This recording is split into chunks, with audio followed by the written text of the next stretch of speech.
중과실 치상 혐의로 입건했습니다. KBS 뉴스 손준수입니다.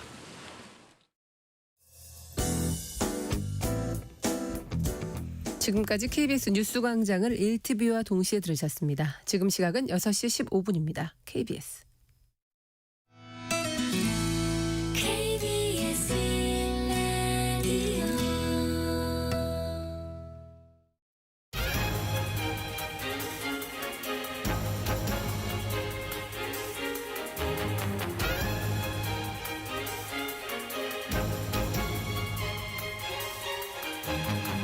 오늘 아침 일라디오.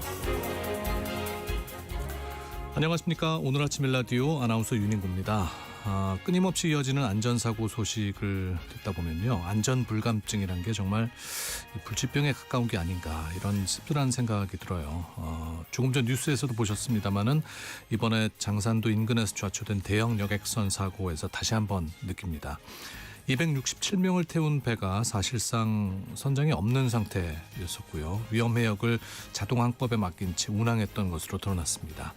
그 시간에 1등 항해사는 휴대전화를 들여다보고 있었다고 하는데, 이건 단순한 개인의 방심이 아니라 조직 전체의 기강이 흔들려 있다는 뜻일 거예요. 이런 근본적인 문제들에 대해서 앞으로 많은 논의가 있겠지만 저는 이번 사고를 계기로 우리 각자의 스마트폰 사용 습관도 돌아봤으면 좋겠습니다. 운전 중에도 차가 다니는 길을 걸어가면서도 고개 숙이고 스마트폰에 몰입해서 위험해 보이는 장면, 일상에서 자주 목격하게 되죠. 실제로 크고 작은 사고들 상당수가 이 스마트폰 사용과 연결돼 있다는 점도 잘 알려져 있습니다. 평소에 이런 습관들이 정말 안전을 책임져야 하는 자리에서 어떤 위험을 만들어낼 수 있는지 이번 사고가 보여준 것 같은데요. 저도 저희 아이들한테 늘 얘기하는 게 너무 스마트폰만 보지 마라 하면서도 스마트폰을 보고 있는 제 모습을 보면서 많이 반성을 하게 됩니다. 나 역시 스마트폰으로 쓸데없는 시간 보내면서 업무나 책임을 소홀히 하고 있지는 않은지, 나뿐 아니라 다른 사람의 안전까지 위협하고 있지는 않은지 이번 기회에 경각심을 갖고 돌아봤으면 좋겠습니다. 11월 21일 금요일 오늘 아침 일라디오 출발합니다.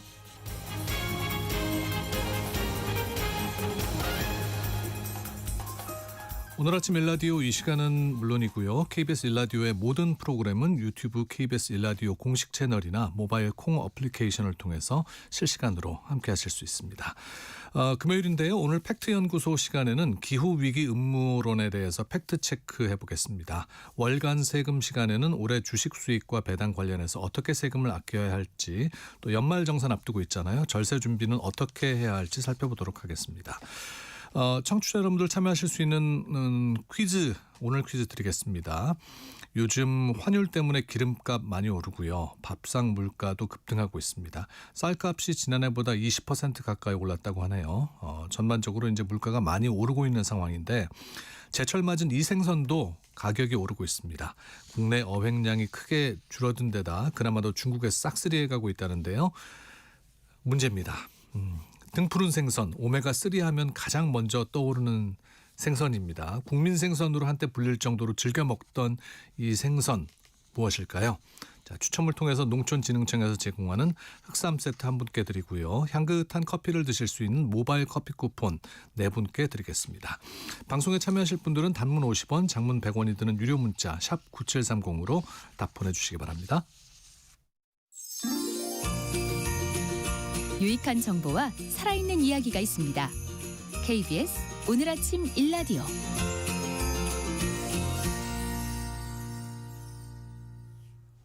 우리가 듣고 있는 이 정보가 사실인지 혼란스러운 내용을 바로잡아보는 팩트연구소 시간입니다.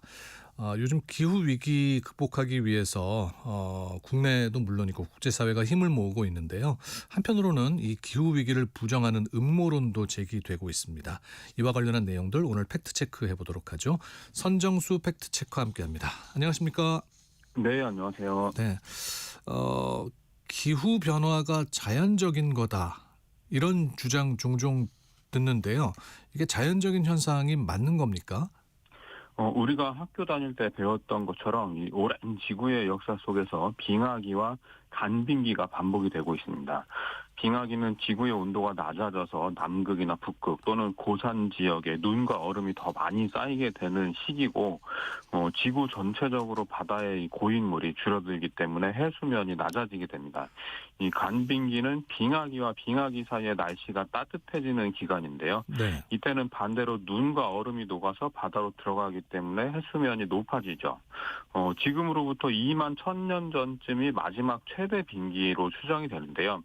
이때는 지금보다 해수면이 100m 정도 낮아서 서해는 아예 육지였고 일본은 대륙과 연결이 되어 있는 상태였다고 합니다. 그리고 동해는 담수호에 가까운 얕은 바다였다고 하는데 이런 빙하기와 간빙기의 반복은 지구가 태양 둘레를 도는 공전 궤도가 바뀌고 지구 자전축 기울기가 달라지기 때문에 일어나는 자연적인 현상은 맞습니다. 네.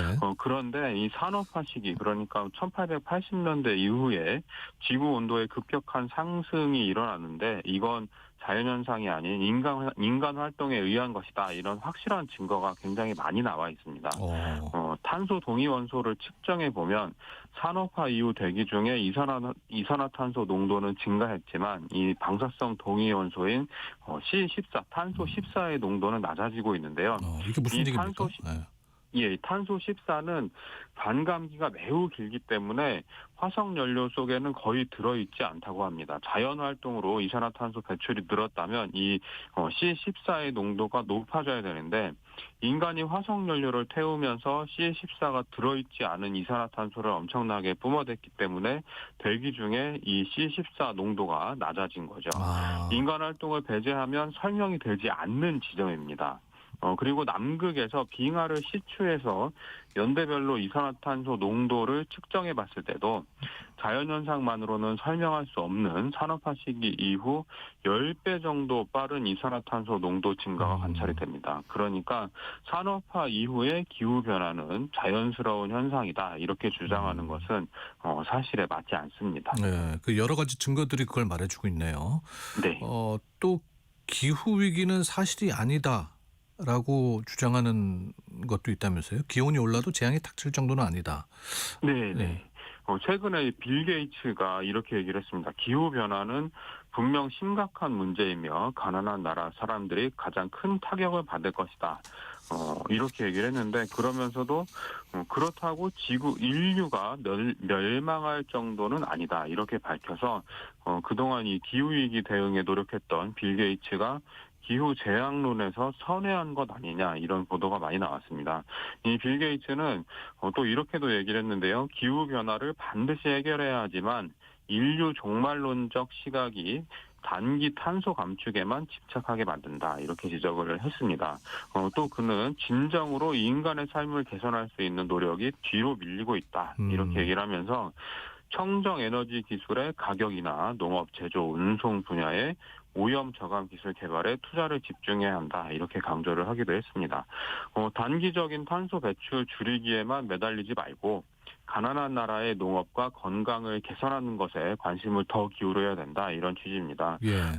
이렇게 말을 하긴 했지만 기후변화가 매우 중요하다는 점을 부인하지는 않습니다. 또 이 세계 과학자들의 합의로 채택된 IPCC 최근 보고서는 1.5도 이상 지구 기온이 오르면 10억 명 이상이 해수면 상승으로 연안 위험 증가 지역에 거주하게 된다. 이런 내용과 또 가뭄 홍수 위험 증가로 식량 가격의 변동성이 극대화될 우려가 있다. 이렇게 경고를 합니다. 1.5도 이상 오르면 말이죠. 근데 2도 이상 오르면 생태계 전반에서 회복력이 붕괴하고 각국의 재난 대응 비용이 급증할 걸로 예측이 됐습니다. 무서운데요. 3도 이상 기온이 상승하면 전 세계 항만 도시 삼각주 지대가 대규모로 침수하는 걸로 예상이 됐고요. 30억 명 이상이 식수 스트레스에 직면할 걸로 내다봤습니다. 네, 그러니까 닥칠 수도 있는 미래에 대해서 이제 예측을 해본 건데, 기후 위기는 서구 사회에서 책임을 져야 한다는 주장도 있고요. 이제 우리나라는 산업화 시기 이후에 이 세계 배출량의 1.3%에 불과하니까 이제 그에 맞춰 책임도 좀 적게 져야 한다는 목소리도 있다고요? 네, 인류는 산업혁명 이전에는 온실가스를 거의 배출하지 않았는데요. 산업혁명으로 화석연료 사용이 본격화되면서 온실가스를 많이 배출하기 시작했습니다. 했습니다. 산업화 이후 각국의 누적 온실가스 배출량을 따져보면 집계 기간마다 조금씩 다르긴 하지만 우리나라는 이 전체 세계 전체 배출량의 한 0.6 내지 1.4% 정도를 차지하는 걸로 추산이 됩니다. 예. 이 개발도상국 위주로 선진 서구 사회가 역사적으로 온실가스 배출량이 많고 기후위기에 대한 책임이 더 크니까 더 많이 기여해라 이런 목소리가 높습니다. 국내에서도 일부 언론 칼럼 등에 우리나라는 전 지구적인 측면에서 봤을 때 배출량이 많지 않은데 선제적으로 온실가스 감축 논의에 뛰어드는 것은 스스로 족쇄를 채우는 거다 이런 주장이 제기되고 있기도 합니다. 그런데 이 국제사회는 이런 개발도상국들의 주장을 인정하고 기후위기 대응에서 선진국과 개발도상국의 의무를 다르게 설정하는 방향으로 대응해 왔습니다. 네네. 선진국에서 기금을 만들어서 개발도상국을 지원하는 형태가 많은데요. 여태껏 우리나라는 책임은 다하지만 과도한 부담에는 반대한다. 이런 입장을 취해왔습니다. 이게 개발도상국 논리인데요. 그렇지만 우리나라는 이미 경제적으로 선진국 대열에 진입을 했기 때문에 국제사회에서 이런 논리가 더 이상 먹혀들지가 않습니다. 한국 너네가 왜 개발도상국이냐 이제 이렇게 지적을 당하게 되는 건데요. 네. 그래서 2015년 파리협정부터는 선진국 역할을 하기로 방향을 바꿨습니다. 여기에다가 헌법재판소가 2031년 이후 온실가스 감축 목표를 제시하지 않은 탄소 중립 기본법 일부 조항에 대해서 헌법 불합치 결정을 내렸는데요. 이 정부의 기후변화 대응이 미흡해서 국민의 기본권을 침해한다. 이렇게 청소년 등이 제기한 헌법소원 사건이었습니다. 지금 온실가스 배출량을 줄이지 않으면 미래 세대의 기본권을 침해하게 된다. 이런 논리가 받아들여진 거죠. 네. 자, 오늘 팩트 체크 시간에 이제 기후 위기 음모론에 대한 이야기들을 나누고 있는데요. 또 이런 이야기도 있습니다. 기후 변화가 좋은 일일 수도 있다. 네. 추위로 네. 고통받는 국가, 이런 데서는 이 지구 기온 상승이 나쁘지 않게 느껴질 수도 있을 것 같은데요. 덜 추워지니까요. 네. 블라디미르 푸틴 러시아 대통령은 지난 2003년 이미 20년도 더 됐죠. 이렇게 얘기를 했습니다. 러시아의 기후가 더 따뜻해지면 사람들이 모피 코트에 돈을 덜 쓸 수 있고 곡물 수확량도 늘어나지 않겠냐 이렇게 언급을 한 적이 있습니다. 그리고 이 말이 오늘날까지 러시아 SNS에서는 대중에게 공유되고 있다고 하는데요. 또 북극 바다에 얼음이 녹으면서 배가 다닐 수 있는 북극 항로에 대한 관심도 높아지고 있고요. 그런데 이런 기후변화로 인한 어떤 부수적인 이득도 전 지구적으로 입는 피해 규모에 비하면 보잘것없다는 점이 문제죠. 피해가 더 훨씬 크다는 말씀인 거죠. 그렇습니다. 네. 엄청나게 큰 거죠. IPCC는 지구 평균 기온이 2100년 말까지 섭씨 1.5도 상승할 경우 기후변화로 인한 전 세계적 피해 규모가 54조 달러, 우리 돈으로 치면 7경 원, 그리고 2도 상승할 경우에는 69조 달러에 이를 수 있다고 추정합니다. 중동 지역의 농지가 사막으로 변하고 해수면 상승으로 태평양 섬 국가들이 사라지고 몇몇 아프리카 국가는 극심한 식량 부족에 시달리는 등 암울한 미래가 펼쳐질 수 있다. 이런 예측인데요. 물론 러시아와 같은 추운 나라에서도 작년에 시베리아 전역을 덮쳤던 산불처럼 날씨가 점점 더워지고 건조해지면서 산불이 빈번해지고 있는 이런 부작용도 나타나고 있고요. 우리나라도 기후 피해로 2030년부터 2060년까지 최대 200조 원의 손실이 날 거다. 이런 연구가 나와 있기도 합니다. 2023년 전국 자연재해 피해액이 4,400억 원 정도니까 네. 이 기후 피해가 몇백 배 정도 커지는 거죠. 이 지구 기온 상승 전혀 좋아할 일이 아닙니다. 네. 그러니까 당장 내 세대에 벌어질 일이 아니라고 해서 그냥 방관할 만한 일은 아닌 것 같습니다. 예. 네, 그렇습니다. 기후 위기를 막기에는 이미 너무 늦었다. 이거는 너무 또 부정적인 의견 아닌가요? 네. 기후위기 담론이 너무 종말론적인 세계관 위에 그려져 있기 때문에 그 반작용으로 나오는 이야기다 이렇게 볼 수도 있을 것 같습니다. 이 굵직한 기후변화 회의 때마다 마지막 기회다, 적색경보다 이런 즉각적인 행동을 촉구하는 강한 메시지가 매번 나왔습니다. 예. 이런 이야기 들어본 지도 굉장히 오래됐다면 오래됐고요. 좀 경각심을 강하게 주기 위해서 그런 거 아닌가요? 그렇습니다. 근데 이게 매번 회의 때마다 마지막이다 이렇게 얘기를 하니까 사람들은 이미 늦은 것 아니야? 이런 생각을 할 수가 있는 거죠. 세계자원연구소가 지난달 22일 발표한 기후행동 현황 2025 보고서에 따르면 이 지구온난화를 1.5도 이내로 제한하기 위해 설정한 45개의 기후행동 지표가 있는데 2030년 목표 달성 궤도에 진입한 것은 단 하나도 없는 것으로 나타났습니다. 이 보고서 공동 저자인 클레아 슈머라는 분은 이렇게 얘기를 합니다. 모든 시스템이 적신호를 보내고 있다. 10년간의 지연으로 1.5도 경로는 위험할 정도로 좁아졌다. 이제 꾸준한 진전만으로는 충분하지 않다. 이렇게 또 강하게 강조를 했고요. 또 속도를 높이지 못하는 매년 격차는 더 벌어지고 오르막은 더 가팔라진다. 이렇게 밝히기도 했습니다. 이런 이야기들은 즉각적인 행동의 중요성을 강조하는 차원이라고 이해하시면 되고요. 그리고 내일 지구가 멸망해도 나는 한 그루 사과나무를 심겠다. 이런 말처럼 포기하지 말고 의미 있는 한 걸음을 내디디면 되지 않을까 싶습니다. 네. 그래서 궁금한 게 이제 내가 사과나무를 한 그루 심더라도 네. 이게 당장 닥치고 있는 기후 위기를 바꿀 수 있는 겁니까? 뭐 이런 이야기들도 있는데요. 예. 개인의 탄소 배출량이 기업이나 산업 단위 배출량에 비하면 미미하다. 개인이 아무리 노력해도 정책과 산업이 바뀌지 않으면 효과가 나타나기 어렵다. 이런 말을 할 수도 있는데요.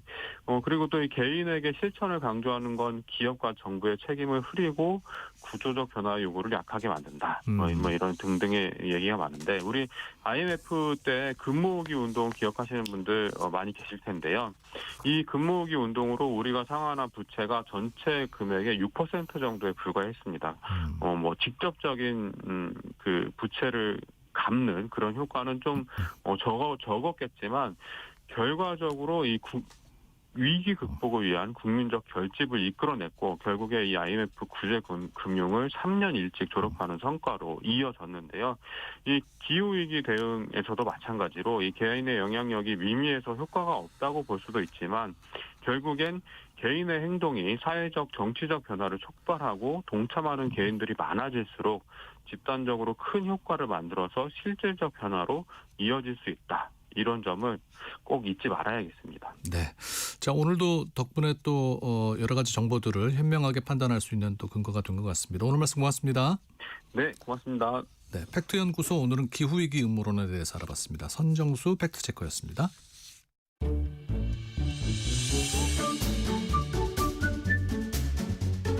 아침을 여는 기분 좋은 습관. KBS 오늘 아침 1라디오.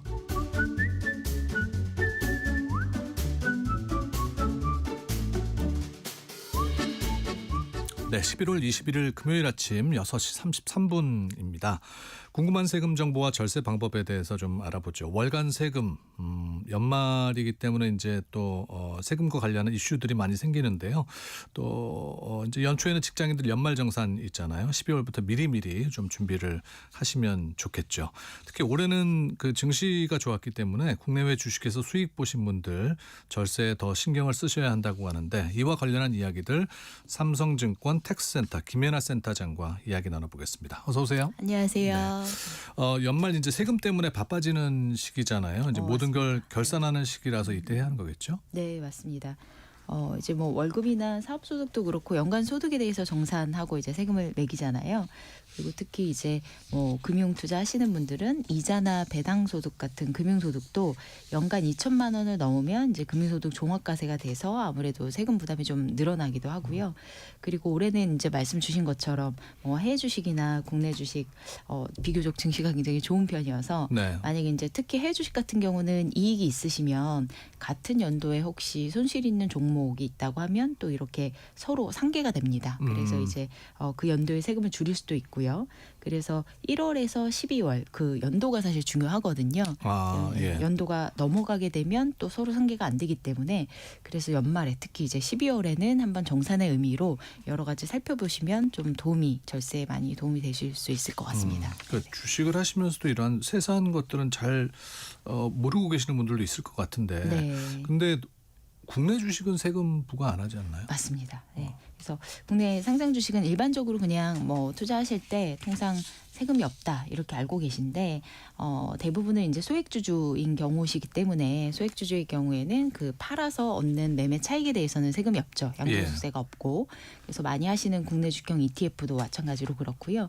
그런데 이제 한 그 국내 상장 주식이라고 해서 사실 아예 과세 대상이 아닌 건 아니고 한 종목을 좀 많이 보유한 세법상 대주주에 해당하는 경우에는 사실 이제 양도소득세 세금이 발생하긴 합니다. 네.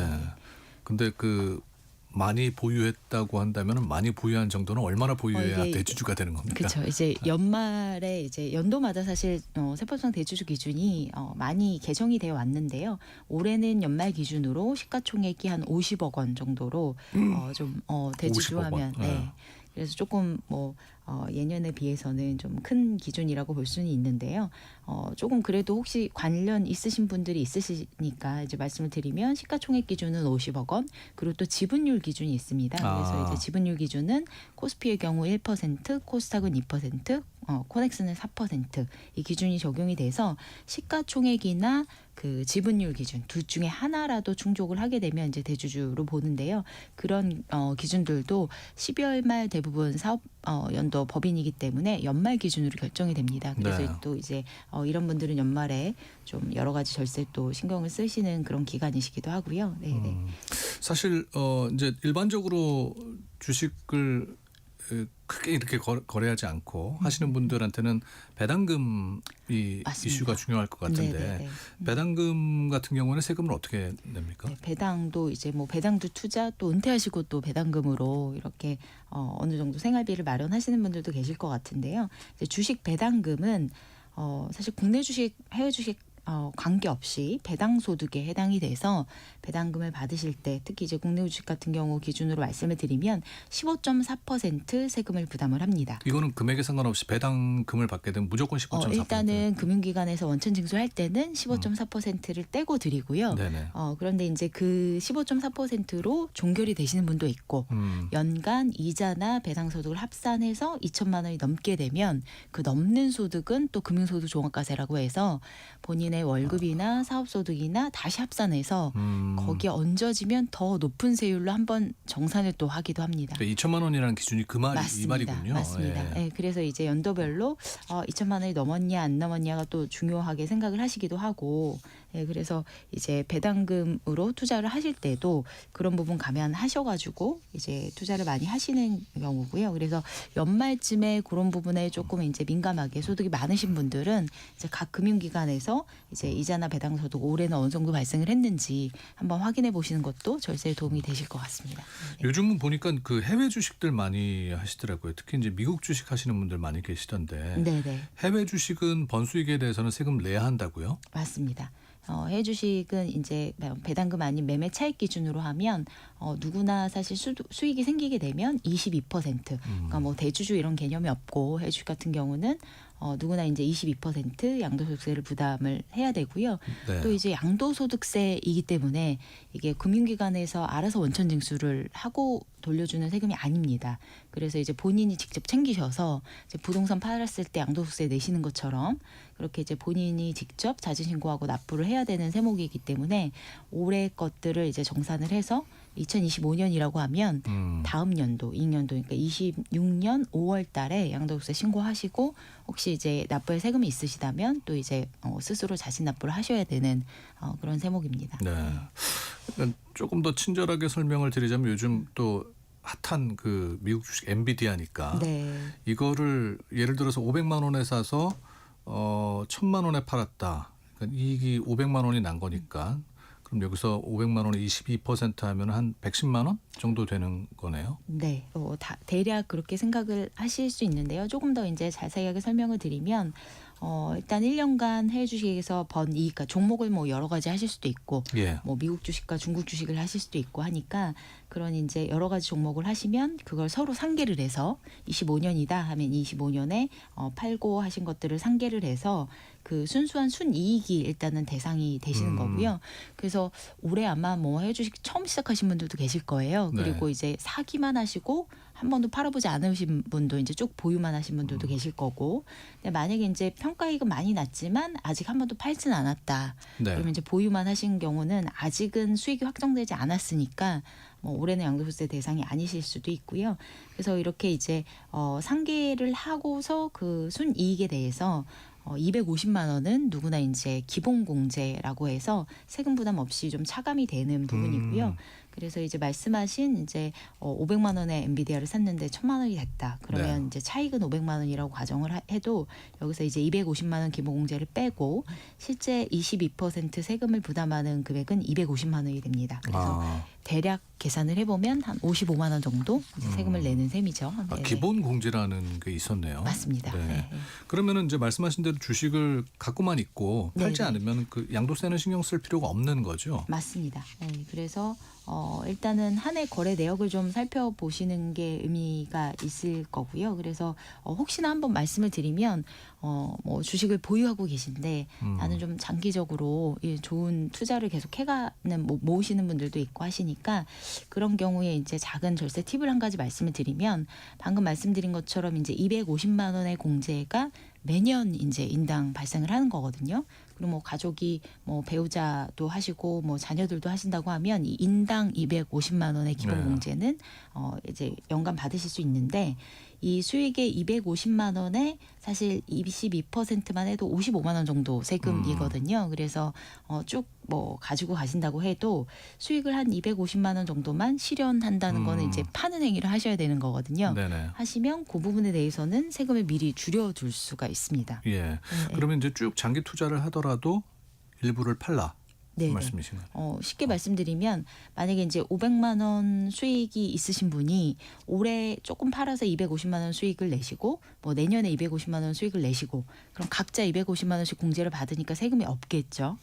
그런데 이제 올해는 안 팔고 내년 1월에 가서 한꺼번에 팔았다. 네. 그러면 이제 500만 원 수익이 난다면 250만 원을 초과하는 이익에 대해서는 22% 세금을 내야 되니까 그런 의미로 해서 조금씩은 팔았다. 혹시 이제 장기 보유를 하신다고 하면 뭐 그만큼 수익 실현을 했다가 동일한 종목을 다시 사두셔도 되거든요. 네네. 그럼 그만큼은 이제 취득가액이 올라가니까 나중에 파실 때 그 부분에 대한 세금은 이미 절세가 돼 있을 수 있어서 한번 고려를 해보셔도 좋을 것 같습니다. 그러니까 이 말씀은 이제 해외 주식을 거래해서 이익을 보시거나 아니면은 연간 2천만 원 이상의 금융소득이 발생할 경우에 해당되는 네. 그죠? 연간 2천만 원 이상 금융소득은 사실 배당과 이자 소득이기 때문에 이제 주식에 투자를 하시게 되면 배당금은 사실 배당일에 이제 따박따박 들어오는 거고 네네. 지금 말씀드린 거는 차익, 매매 차익, 이제 매매 사고판 양도 차익에 대해서 말씀을 드리는 거라서 이 부분은 이제 배당금과 관련 없이 이제 매매 차익에 대한 부분이고 그거는 이제 본인이 이제 파시는 거에 대해서 조절이 좀 되시기 때문에 올해 특히나 처음 해 주식 하신 분들은 나는 쭉 보유할 거다 해도 연말에 나도 조금 팔아서 이런 절세를 챙겨볼까 하시는 것도 한번 고려를 해보시면 좋을 것 같다는 말씀을 드렸습니다. 네.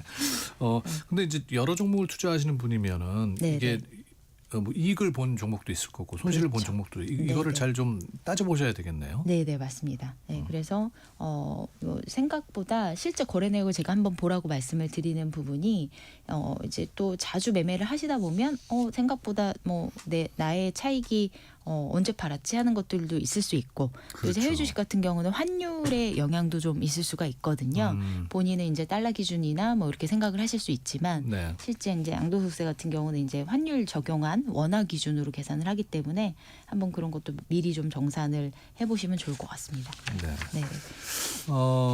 올해 이제 그 처음으로 해외 주식 시작하신 분들 경우에 네. 해외 주식에서 이익을 보고 국내 주식에서 손실을 보면은 이것도 서로 상계가 되는 건가요? 이 부분도 좀 주의를 하셔야 할 것 같습니다. 국내 주식은 앞서서 이제 말씀을 드린 것처럼 일반적으로 봤을 때 세금 안 낸다. 뭐 예를 들면 큰 종목들, 뭐 하이넥스 이런 종목을 샀을 때 팔면 세금 안 낸다라고 생각을 하시는 부분이 이제 대주주가 아니신 대부분 소액주주여서 그러신 거거든요. 그래서 네네. 세금을 내는 과세 대상 국내 주식하고 해외 주식은 서로 이제 이익과 손실이 상계가 되는데요. 대부분 거래하시는 분들은 지금 이제 대주주가 아니실 거기 때문에 네네. 그런 소액주주로 투자했다가 판 경우는 아예 과세 대상 자체가 아니니까 서로 상계가 안 될 가능성이 높다는 거죠. 아, 이걸 잘 알아두셔야 네네, 되겠네요. 맞습니다. 그래서 이제 국내 주식도 앞서 말씀드린 이제 50억 이상이나 이런 대주주인 상장 주식을 거래하셨거나 아니면 비상장 투자하시는 경우들도 있으세요. 그래서 비상장 주식은 뭐 대주주가 아니시더라도 다 과세 대상이고 네. 장외 거래하거나 이런 것들은 국내 주식도 다 과세 대상이기 때문에 혹시 이제 해외 주식하고 이런 과세 대상인 주식들에서 뭐 이익과 손실이 있다면 서로 상계가 되지만 그냥 일반적으로 뭐 상장 주식으로 소액 주주를 사고 파는 거에 대해서는 해외 주식하고 상계가 안 된다. 그래서 이 부분도 이제 주의를 하셔야 될 것 같습니다. 네. 네. 그러니까 국내 주식 같은 경우에는 양도세 과세 대상인 경우만 상계가 된다. 맞습니다. 말씀이죠. 네. 배우자나 자녀에게 증여해서 이 세금을 줄이는 방법도 있습니까? 네, 이 부분도 뭐 이제 적극적으로 투자하시는 분들은 많이 고려를 하시는 방법인데요. 예를 들어서 제가 간단히 좀 사례를 하나 말씀을 드리겠습니다. 배우자한테 증여를 통해서 이제 양도세를 아예 이제 뭐 제로로 만드는 그런 이제 간단한 사례를 좀 말씀을 드리면. 뭐 어떤 이제 5천만 원 정도 주식을 해외 주식을 장기간 보유를 해서 한 1억 원이 됐다. 요즘 네. 워낙 증시가 좋으니까요. 2배가 됐다. 이렇게 이제 가정을 해보면 앞서 이제 말씀드린 것처럼 5천만 원 소득 발생하면 뭐 250만 원 공제가 되겠지만 워낙 이제 수익이 크니까 네. 대략 22% 계산을 해보면 1,000만 원이 좀 넘는 세금을 부담하게 됩니다. 그래서 뭐 수익이 많이 났지만 5천만 원이 났지만 또 이제 1,000만 원 이상의 세금이 적은 세금은 아니잖아요. 그러니까요. 그런데 이런 경우에 배우자한테 증여를 하면 이거는 이제 유상거래를 팔아서 낸 양도소득세 대상이 아니고 무상거래니까 아예 이제 양도세 자체는 좀 없어집니다. 이럴 경우에 증여세는 그렇죠. 이제 어떻습니까? 무상이니까 뭔가 아. 이제 공짜로 주게 되면 증여의 문제가 발생을 하는데요. 10년 이내에 배우자한테 특별히 증여를 하신 게 없다 뭐 하면 6억까지는 배우자 공제가 돼서 예, 무상으로 한 거래에 대해서도 이제 증여 공제를 활용을 하시게 되면 1억 원 정도의 주식을 배우자는 받았으니까 사실 1억 원에 대해서 증여세를 부담을 하긴 해야 되지만 실제로 6억 공제를 사용을 하게 되면 이제 증여세 부담도 없어서 1,000만 원의 양도세도 줄이고 이제 증여세 부담도 없고 이런 이제 절세 방법을 활용을 할 수는 있습니다. 네. 개인이 이런 것들을 다 알고 있기에는 네, 절세 방법이 여러 가지. 맞습니다. 그러니까 이걸 네네. 해주시는 거겠죠. 도움을 주시는 거겠죠. 맞습니다. 그래서 요즘은 사실 제가 뭐 일반인 분들이라고 하기 그렇고 요 이제 증여 같은 경우는 작년에 또 이제 세법이 한번 개정이 됐었어요. 그래서 주의사항으로 제가 하나 말씀을 드리려고 하는데요. 네. 이제 작년까지 증여한 분에 대해서는 이렇게 이제 배우자분한테 증여를 내가 파는 게 아니라 증여하고 사실은 바로 팔아도 그러면 정말 그냥 제가 파는 거랑 거래만 이제 증여해서 바로 팔아도 1,000만 원 세금이 갑자기 없어지는 거잖아요. 그런 거래들이 이제 가능했었는데 올해부터 이제 2월 과세라고 해서 이제 배우자한테 만약에 증여를 직계 좀비속이나 배우자한테 증여를 하면 1년 정도는 보유를 하고 있다 팔아야지 이 절세 효과가 유지가 되도록 좀 허들이 좀 2월 과세라는 규정이 좀 도입이 됐습니다. 달라졌군요. 맞습니다. 네. 그래서 이제 작년 연말에 또 이제 제가 말씀드린 것처럼 연말에 이런 이제 세금들을 많이 신경을 쓰시니까 사실 2월 과세가 도입되기 전에 작년에도 이제 증시가 좀 특히 해외 주식은 좋았어서 이런 증여 거래를 많이 하셨었고요.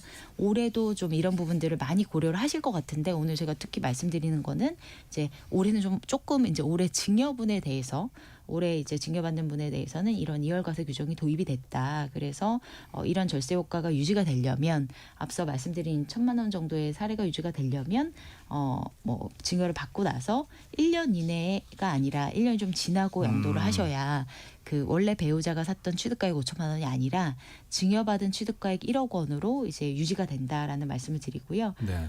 상황이 안 돼서 뭐 1년 안에 파셔야 될 수도 있죠. 돈이 그렇죠. 갑자기 좀 필요하시거나 하면 이제 미리 파실 수는 있겠지만 그게 이제 안 되는 건 아니지만 그렇게 된 경우에는 그 이전에 증여한 사람의 취득가액으로 세금을 내기 때문에 증여 효과가 좀 없어질 수 있다.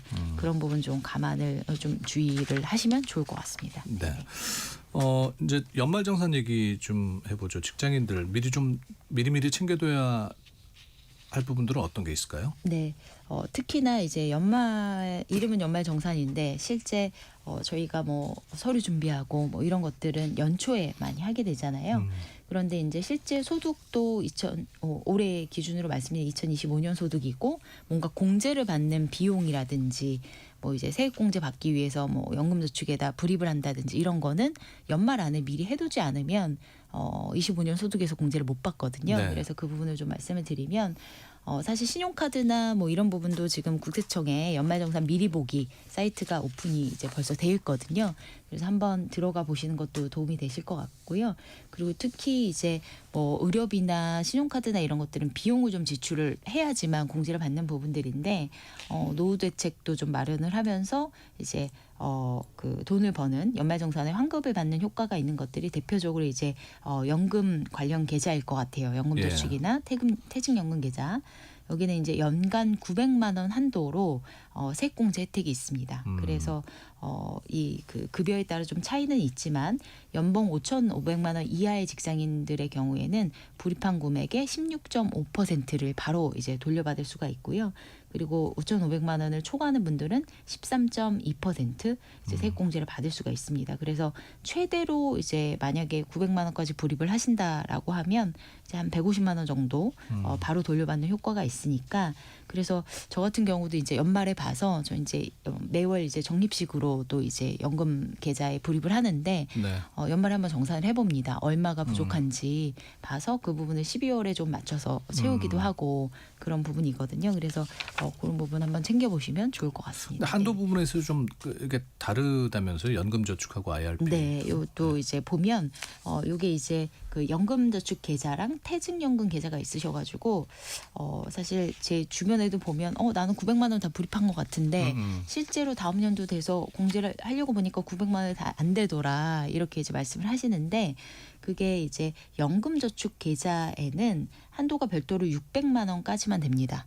그래서 이제 퇴직연금 계좌 뭐 IRP라든지 퇴직연금 DC형까지 합친 그 한도는 900만 원이지만 네네. 연금저축 계좌는 600만 원까지만 한도가 되기 때문에 연금 계좌에 예를 들면 900만 원을 다 넣으셨다라고 하면 한도가 900까지 안 되고 600만 원까지만 되는 거죠. 그러네요. 네, 그러니까 이제 연금저축에 600을 불입하시고 나머지 금액을 IRP에 300을 넣으신다든가 이렇게 이제 분산을 하셔가지고 세액공제를 불입하실 때도 좀 한도를 별도로 잘 챙겨보시면 좋을 것 같습니다. 네. 네. ISA 잠깐만 말씀을 드릴까요? 네. ISA도 이제 그 연말정산할 때 소득공제 받는 세액공제 받는 그런 계좌는 아니지만 ISA 계좌 같은 경우는 연말에 한번 없으시면 좀 미리 가입을 해두시라고 말씀을 드리는 게 당장 이게 이제 내가 활용하지 않더라도 연말에 미리 만들어 두시면 그만큼 1년간의 한도가 먼저 생겨 있습니다. 저도 이제 IS 계좌 운용을 하다가 올해 좀 이제 해지를 해서 비과세 실현을 했는데 12월에 이제 다시 만들어 두려고 합니다. 그러면 연간 2천만 원의 한도가 발생이 되고 또 내년이 되면 또 2천만 원 한도가 생기기 때문에 연말에 그런 부분도 좀 활용을 해주시면 좋을 것 같고요. 제가 마지막으로 한 가지 그 65세 이상 부모님들 이제 비과세 종합저축 계좌가 내년부터는 좀 그 대상이 줄어들게 됩니다. 그래서 부모님들 비과세 종합저축도 올해 안에 만드는 거 한번 챙겨보시면 좋을 것 같습니다. 알겠습니다. 네, 절세할 수 있는 유용한 정보들 삼성증권 텍스센터 김혜나 센터장이 소개를 해드렸습니다. 고맙습니다. 감사합니다. 자, 오늘 퀴즈 정답 고등어였습니다. 1198님, 7877님, 7382님, 8300님 네 분께 선물 드리겠습니다. 상품 받으실 퀴즈 당첨자는요. 중복 당첨 여부 확인 후에 홈페이지에 게시를 해놓겠습니다. 이번 주에 제가 정은혜 아나운서 대신에 맡아 진행해드렸는데 다음 주 화요일까지 제가 여러분과 함께합니다. 월요일에 뵙죠. 윤인구였습니다.